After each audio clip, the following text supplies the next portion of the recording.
Welcome to the Thunderdome Puckcast. It's your host, Moose. Next week of Lightning action is upon us. Let's talk about part one of the road trip. Let's hit that intro.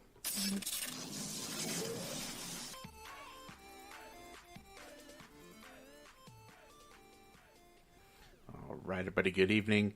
It is Moose solo project, the Thunderdome Puckcast, where we're hoping to touch upon your latest source for Lightning news. I know we're a little behind today.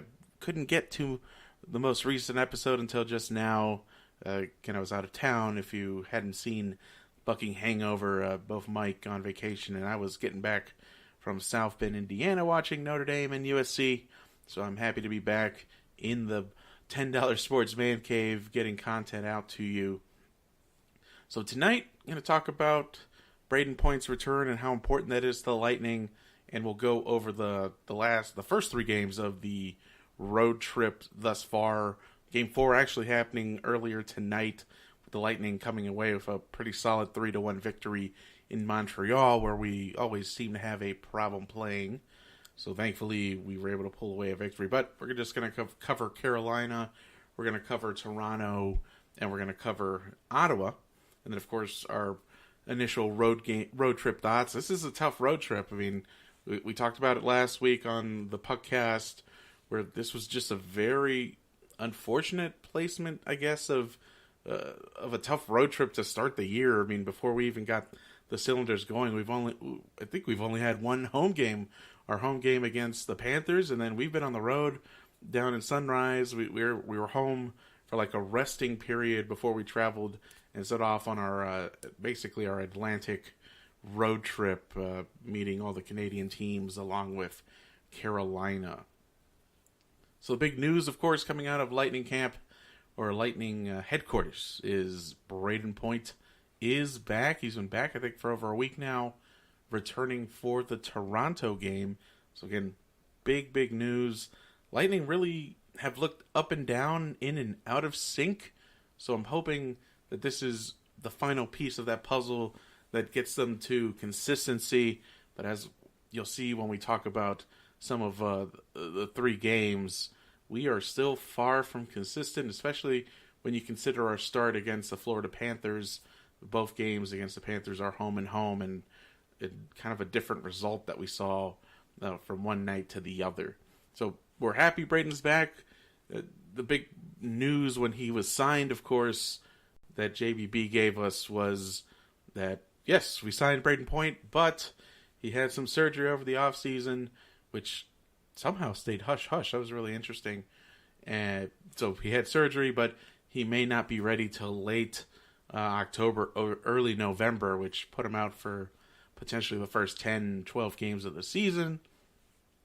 But he was able to make an early return, and again, returning against Toronto, almost scoring a hat trick. He had a handful of opportunities to finish off the hat trick. Spoiler alert again before we get to the Toronto segment. But 2 goals for Brayden Point in his return. The team looked like itself in that game, which is really the most important part, I think, to Lightning fans is, wow, we're looking like the team, that wrecking ball of a team that we had last year. So we're happy to have you back, Brayden Point. Please stay healthy. Please stay healthy, the rest of the team. So if we're kind of fitting, as we get into the Carolina game, want to show off the jersey of the night.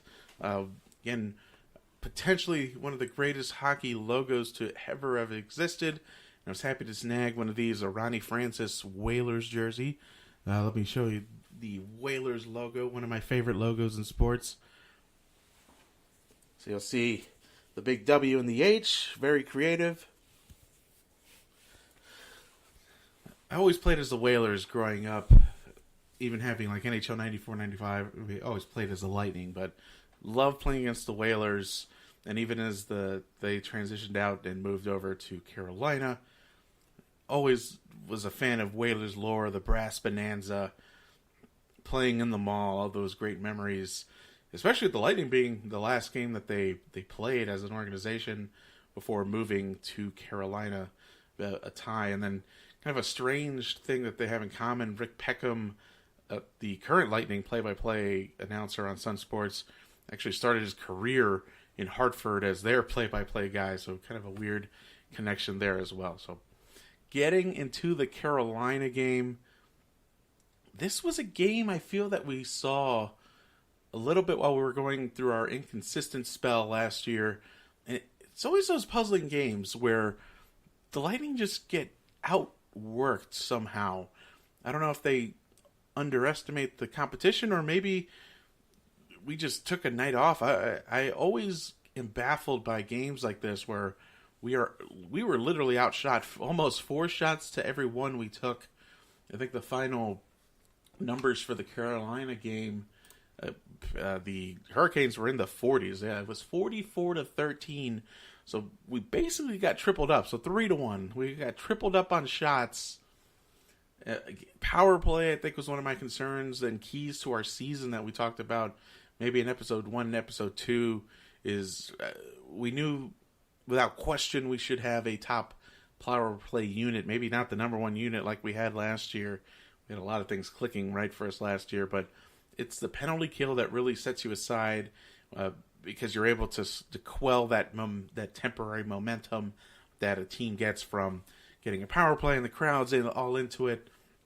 So for me, having an effective PK is just as important as having a top-notch power play unit. So again, I'd be happy with us just having a top 10 power play unit, but if we're in the top 3 of the penalty kill, I think that leads to success. So looking at the Carolina game, again, kind of a weird game where Curtis McElhinney made his first start of the year and absolutely stood on his head. I mean, without him, this game could have been out of hand real easy. And again, case of the strange game, right? The Lightning actually had a 3-1 lead in this game, only amounting to 13 shots all game. I want to say they were at 3 goals by the time they hit 7 or 8 shots. And I think they scored all 3 goals in the first period. So they had a 3-1. Yeah, that's right. The Hurricanes went up 1 goal, and then Lightning scored 3 straight to end the first period. And then the Panthers kind of came back, tied the game up, and won in overtime. First win of the year, I think, for Peter Mazarek. Didn't know they moved on from the Scott Darling era has come and gone for the Carolina Hurricanes. It seems I was doing some research, and Scott Darling is currently a free agent out there. So kind of a big signing. Forget if it was trade or a signing with Scott Darling leaving the Hawks a year or two ago to come be the primary goaltender in Carolina, and it not working out. I think they're rolling with Peter Mazarek, and did they pull James Reimer away from Florida, I think, with them getting Bobrovsky? I think that's what happened. I think they're rolling with Mazarek and James Reimer. A nice sip of bourbon and Coke. So looking at the stats, and we'll post those up on the screen now for your viewing pleasure. Really what we want to look at, again, it's that penalty kill. 2 out of 5, 60% is not going to get the job done most nights. And face-off circle, we talked about it. If you just look at 2 stats, shots even, you can ignore shots a little bit, though you want to pay attention to the pretty distinct advantage they had here. But face-off percentage and power play efficiency or penalty kill efficiency are going to tell you how successful the chances you're going to be successful in the game. And Lightning really lacking in both areas. So again, more often than not, if you're losing the face-off circle, especially as you get into 60% range, you're going to be behind the 8 ball most of the night. And wow, 21 blocks. So you're looking at potentially over 60 shots attempted by the Carolina Hurricanes. This was a game I didn't get to watch. I was out and about, unfortunately, so kind of getting the updates on my phone and watched some of the highlights. So not really our strongest game. Again, when you're having Kuch, Stamkos on the ice, and not really kind of at a -1 here, and Stamkos with a goal. I think it was his second of the year. I think he's up to 4-4 now after the Montreal game. So really the big news also is in preparation for Brayden Point's arrival. This was Jamel Smith's last game. I liked line number 4 in the way they were rolling, but I do agree that Jamel Smith was the odd man out, kind of the person that we knew was going to get demoted with people starting to get healthy. So he was sent down to Syracuse, cleared waivers to make room for Brayden Point, of course. So fourth line is looking with Witkowski. I think they put Killorn in there along with Pat Maroon. So it's pretty solid fourth line. I really like it. I think Verhaeghe's been a little bit disappointing. I think he eventually got his first point, but he's getting power play time, not playing a killer number of minutes or anything, but he's more often than not going to be on your plus side. But really no points yet, no production, at least at this point through the Carolina game. Let's look at the goaltending stats. This was really where the distinction comes into place. Curtis McElhinney, 40 for 44. Great performance by him. Really some tough saves, some Class A opportunities that the Panthers or the Hurricanes had. And again, 3 defensemen scoring goals for him. 3 of the 4 goals, Dougie Hamilton, Pesce, and Slavin with your goals, along with the game winner by Eric. Oh no, Slavin had the game winner. Eric Holla coming up with the second goal for the Panthers. Mazarek making the start. Didn't really test him much. 13 shots all game. It's about 2.5 a period. Maybe 3 a period plus a few for overtime. So 3 including overtime per period. So again, not the Lightning's greatest effort. Sometimes you get stinkers on the road and we're just getting going. So I'm not surprised that this is happening. So what you expect, though, is when you're moving into your bounce back game against Toronto, of course, you expect a bounce back, a true bounce back, and that's exactly what happened, especially with Brayden Point getting into the lineup. Immediate impact. Brayden Point with 2 goals, and to be honest with you, probably could have finished a hat trick multiple times. That would have been great. See a hat trick on his return. But game in Toronto, totally different. It looked like a Wrecking Crew Lightning team that owned most of the 2018-2019 season. And owned Frederik Andersen. When I was watching this game, I was able to watch a good chunk of this game. It was just amazing to remember last year. We really had Bobrovsky's number outside of the playoffs, and then we had Frederik Andersen's number as well. I think we got him pulled twice, at least twice last year in our games against the Leafs. We usually scored 7 goals on Frederik Andersen pretty easily. And Bobrovsky, I think we dropped 2 snowmen, 2 8 spots on the Blue Jackets early in the season. And, of course, the playoffs were a different story. So, Toronto's summary, let's take a look at it on the big screen. Looking at the Toronto scores, a much different game. Lightning owning the shot on goal advantage. Still some trouble in the face-off circle. And giving up 1 power play goal against. Looking good on the power play, 2 for 3. I like the physical game, of course, the hits. And pretty even on blocks and fairly even on shots here. So it was great to see Brayden Point get on the board. And actually, really a back and forth game. I think Cooch had 2 as well. Yeah, Cooch had 2 goals. The second and 7th goal for the Lightning. Always exciting to see Shattenkirk on the score sheet. I've been a big advocate of him. I know he had a down year or 2 in New York, resulting in his buying out. But he's playing like he has something to play for. And then again, Palat really on my watch list, where we expect a bounce back season from him, and we're getting just that. Really looks like a different player, a lot quicker, and still able to maintain some of that physicality that he needs playing second line minutes. Just needed that clear, get a nice little sip of bourbon there. So great game against the Maple Leafs. They brought the heat as well. They didn't get a particular great and strong game from Frederik Andersen, but their offensive stars came to play with To both Tavares and Austin Matthews already at 6, and that's at this point. That was like a week ago. He could probably be up to 8 or 9 goals by now. But Austin Matthews is on fire this year. Getting in front of the goal race. I think James Neal was up there with 8 or 9 last week as well. So I'll have to check the stats for where we are in the goal and points race. So again, this was a vintage Lightning game. I mean, they controlled the play for most of the game. They had 2 power play goals.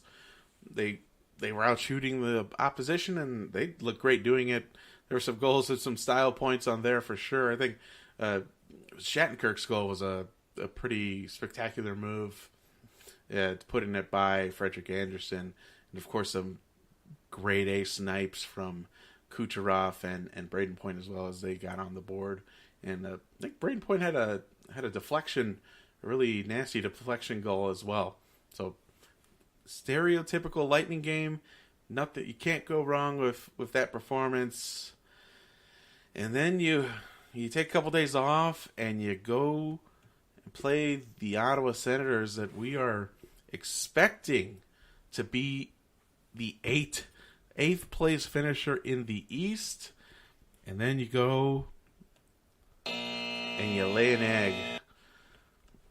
Really not a better performance than Carolina, at least, but really unexpected loss. We talked last week how 7 points needed to be the watermark for this road trip, especially during the seasons, for it to be considered successful and be able to keep pace in the division with a tough opening like this, a tough draw, and with a tough schedule for travel. And we're going to have to win that Boston Bruins game coming up. Thankfully, we took care of business today in Montreal, but have to win the Bruins game in order to hit 7 points. We have to outright win or take the W in overtime to hit the 7-point mark on the road trip. And again, that's just to keep pace. Right now, you're looking at the division standings, and again, that is not inclusive of the Montreal game. Lightning are at 5 points. 5 points right now. And again, I know it's early in the season. It's like, game 5. But the points at the beginning are just as important as the points in the end. So we don't want to understate the importance of the Ottawa Senators game, because you remember 2 or 3 years ago when we missed the playoffs by 1 point, we lost to a couple bad teams. And I'll never forget. I know one of my friends was reporting out. It was a time we were playing it was 2 years ago. We were playing the Arizona Coyotes, and it's a game we lost and we should have had. And lo and behold, that ended up being the difference of not making the playoffs. That was the year we missed the playoffs by like 1 point. So just beating the Coyotes, for instance, that day, Lightning would have made the playoffs. So we got to be careful of dropping these points at the beginning. And I know the schedule is difficult with a fun 2,000-mile plus road trip to start off the year of being away from home for basically 2 weeks. But anytime you go into Ottawa and lose, it's disappointing. Yes, I know they're a National Hockey League team, and any given day, any team could beat each other just because of the skill level in the league. However, you're playing against the oldest goalie in the league, and Craig Anderson has had a phenomenal career, but certainly on the back nine of it. And he had a pretty strong showing. Again, Lightning, I only saw snippets of this game. Not really forced to make too many incredible saves. Lightning again outshot, 34-21, I think was a shot total. Just the offense, I don't know if teams have the tape on us, and I don't know, and we'll kind of get into the road trip thoughts at the end here. So let's look at the Ottawa statistics. Really, Lightning winning in a couple of key areas. So again, we actually took ownership of the face-off circle and have made the adjustments on the power play. I think part of that is that Ottawa probably doesn't have the greatest power play unit, and Lightning going 0 for 4 in the power play as well. Looks like they're 18 penalty minutes aside. It looks like it might have been a little bit of rough stuff. But again, the Senators with 19 blocks. So Lightning, I think were putting pucks towards the net. Whether they were getting through or not was another story. And let's look at the score sheet. There's Andre Palat once again. Goal number 3 for him. He was my number one guy that needed to make the magic happen this year. He's getting it done. Great to see big Luke Witkowski on the score sheet, getting the game tied 2-2, despite our best efforts to really not push the envelope with offense. But this was kind of a revenge game a little for Vlad. One of my favorite prospects kind of growing up. And that was definitely, I think, a trade that definitely needed to be made. Getting him over to the Rangers. Sad to see him go, but it was the right time to let him go. And kind of a little bit of a revenge game for him. 2 goals, including an empty netter at the end of the game to ice the game for him, but scoring the game winner with 3 minutes to go in the game. Let's look at some ice time statistics. Point, Kuch, and Stamkos, of course, leading for our offensive players. Hedman on the ice a lot, along with Sergei. Look good to see Sergei getting those number 1 minutes. We were wondering if he was going to be sliding in there with Hedman or not. We've seen a couple different iterations. Hedman and Shattenkirk I've liked, but certainly Hedman and Sergachev, especially with 1 or 2 more years of development for Sergei, that's going to be a force to be reckoned with, I'm hoping. Curtis McElhinney's second start of the year, kind of spell it, giving another break to Vasilevsky, especially facing what at least we thought was a weaker team. Fairly good night. Anytime you're over 90%, you certainly give your team a chance to win the game. 30 out of 33 on the save department. And again, giving up that empty net goal towards the end of the game, not going on his stat line. Curtis Anderson, again, 19 saves on 21 shots. Anytime you give your team 90% saves, there's a chance there to win. So good on Craig. Still hanging pretty. I've always liked Craig Anderson. I always get frustrated when Craig Anderson finds a way to beat us, and so on and so forth. So kind of reflecting now on the road trip so far. You'll see the graphic over here. Let's get myself over there. This side is what's left of the road trip. Of course, Montreal finishing up today. Lightning victory, and we'll cover that on our next Thunderdome Puckcast. And then finishing up in Boston, I think Thursday is when we're in Boston. Well, today's Tuesday. Yeah, Thursday in Boston. Saturday back home finally against the Colorado Avalanche. So road trip thoughts so far. We've seen that inconsistent hockey that we've been a little bit concerned about. We saw some of it happen towards the end of last year, where in the back of my mind, we saw such a dominant team, and we were in the running for this amazing record, and were we going to be better than the Red Wings and the Montreal Canadiens back from the 70s to beat their points and win records. And it was we had some inconsistency that cost us, and maybe we were viewing the world through rose-colored glasses, being so enamored by the team we had in front of us with over 60 wins. But there were some periods of inconsistency that made me uncomfortable, and we're still seeing it. I'm hoping to chalk it up that it's the beginning of the year. We're trying to get some action for Curtis McElhinney. It's a new team, a new team member that the boys are still trying to figure out how to play in front of, so maybe that's part of it. But I'm really hoping that we pull it off against Boston. Again, getting us those 7 points that I thought would be critical to keep us on pace with what's been going on in the rest of the league. Buffalo off to a hot start. Carolina's been off to a hot start. I think Carolina might be, when we look, I think next week we'll do a little look at the Metropolitan Division. I think Carolina might be, I think safely I had them in my top 3. They might be moving up to 2 or 1. They might give the Capitals a run for their money this year, especially with the way I've seen them play these last 5 games. Going back to look at some of their highlights, they are the old bunch of jerks. They are loving the storm surge after their home games, and I'm loving it too. I think it's great for the league, and I'm happy that hockey's starting to get back in Carolina because, when they were in their heyday in the late 90s and 2000s, that barn was rocking, and I think there was just some tough decisions that were made back in the 2000s where they made that incredible playoff run early on in Cam Ward's career, and really they've made the playoffs a couple times since then, and really some lean times really hurting up there in Carolina and Raleigh. So happy to see that. I don't know. I think we're still a few games away to know what we have. I think on paper we have a great team. We're happy to have Brayden Point back, and the team certainly looks like it's clicking a little bit better. I don't know. Ottawa's always a tough place for the Bolts. I think if this game were at Amalie Arena, it would have been a lot different. But for there to have been a Canadian sweep, especially early on in the season, I think that was a little high. That would have been really high expectations. Again, 7 points is a solid performance. That's going to keep us on pace until we're really getting the cylinders going and we're able to get our skating legs under us and start going on runs.